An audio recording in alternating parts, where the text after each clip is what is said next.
بسم اللہ الرحمن الرحیم۔ فقہی مسائل کے اعتبار سے ہمارا سلسلہ چل رہا تھا، کچھ وقت کے لیے موقوف رہا۔ نجاست اس کی دو قسمیں ہیں، ایک نجاست حقیقی ہے اور ایک نجاست حکمی ہے۔ حقیقی وہ نجاست ہوتی ہے جو آپ کو دیکھنے میں نظر آئے، جیسے پیشاب لگ جائے، پخانہ ہے، خون ہے، شراب ہے۔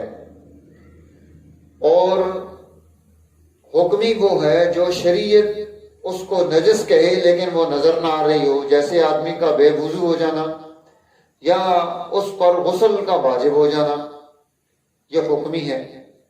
اب حکمی کی پھر دو قسمیں بن جاتی ہیں، ایک چھوٹی حکمی نجاست، ایک بڑی، جس کو حدث اصغر بھی کہتے ہیں، حدث اکبر بھی کہتے ہیں۔ حدث اصغر یہ بے وضو ہونا ہے اور حدث اکبر بے غسل ہونا ہے کہ ہمارے اوپر غسل واجب ہے، حدث اکبر ہے۔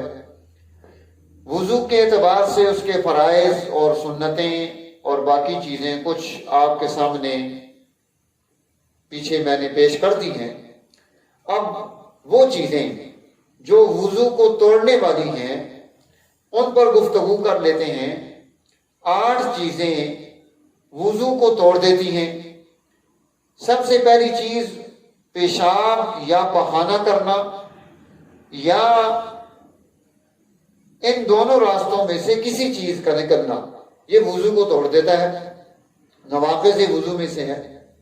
اور اسی طرح دوسری چیز ہوا کا اخراج پیچھے سے ہو جائے تو اس سے بھی وضو ٹوٹ جاتا ہے۔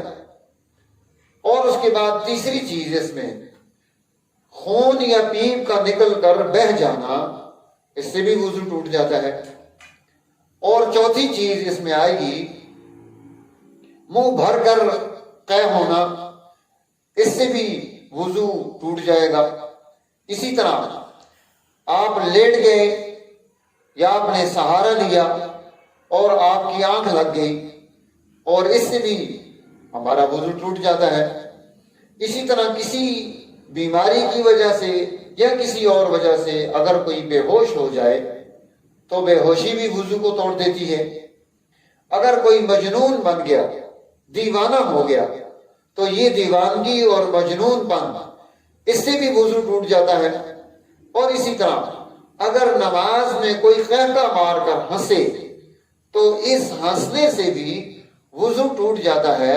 تو گویا ان چیزوں کو بھی ہم نے یاد رکھنا ہے اور اپنے بچوں میں جو ہے ان چیزوں کو ان کے ذہن نشین کرانا ہے، تاکہ وہ باوضو رہنے کی عادت بنا سکیں، اور جب وضو ٹوٹ جائے تو جن چیزوں سے وضو ٹوٹتا ہے وہ ان کے علم میں ہوں۔ اللہ تعالی ہمیں قرآن حکیم اور دین کے ان اعلیٰ اصولوں کو سیکھ کر اپنی عملی زندگی آگے چلانے کی توفیق نصیب فرمائے۔ وآخر دعوانا ان الحمدللہ رب العالمین۔